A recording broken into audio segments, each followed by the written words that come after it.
Beribu-ribu orang mengalami masalah sakit lutut, tapi ramai tak tahu tentang kehebatan bahan semula jadi macam minyak serai wangi dan mentol. Mak saya, 56 tahun, dulu seorang peniaga nasi lemak yang ceria dan aktif. Dia sangat suka berniaga, berdiri lama, berulang-alik ke dapur. Tapi segalanya berubah bila lutut dia mula sakit teruk. Nak berdiri lama pun susah. Solat pun kena duduk. Kadang-kadang sampai menangis sebab tak tahan sakit. Dulu mak tak pernah duduk diam, tapi sekarang hanya mampu berehat di rumah. Nak berjalan terasa berat. Lutut berbunyi setiap kali bergerak. Paling sedih, mak cuba macam-macam. Urut sana-sini, makan ubat tahan sakit. Tapi tetap tak banyak perubahan. Saya mula risau. Tak sanggup tengok mak semakin lemah hari demi hari. Rupanya, sakit lutut ni banyak berpunca daripada hausnya rawan dalam sendi. Bila rawan makin menipis, tulang bergesil. Sebab tu rasa sakit mencucuk. Berbunyi keruk-kerak bila bergerak. Saya tahu saya kena buat sesuatu. Saya mula tanya orang tentang ikhtiar alternatif untuk sakit lutut.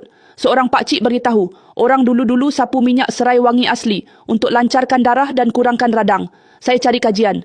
Rupanya, minyak serai wangi memang terbukti mempunyai sifat anti radang dan bantu longgarkan sendi. Tapi saya fikir, nak rebus, nak sapu minyak panas pekat, mak tentu susah nak buat hari-hari. Saya terus cari ikhtiar yang lebih praktikal. Dan masa tu saya terjumpa Habaflex. Krim sapuan herba panas berasaskan serai wangi. Panas dia selesa, tak melekit. Bau dia wangi, bukan bau ubat kuat macam minyak urut biasa. Saya baca review, banyak testimoni positif. Ramai kata sapu sikit je, rasa lega. Saya terus belikan untuk mak.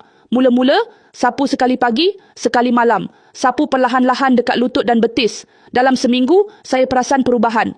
Mak dah kurang mengadu sakit. Dah boleh rukuk perlahan. Bila berjalan pun, tak ada bunyi lutut kerak-keruk macam dulu. Saya paling gembira bila nampak mak mula bergerak aktif balik. Senyum pun makin ceria.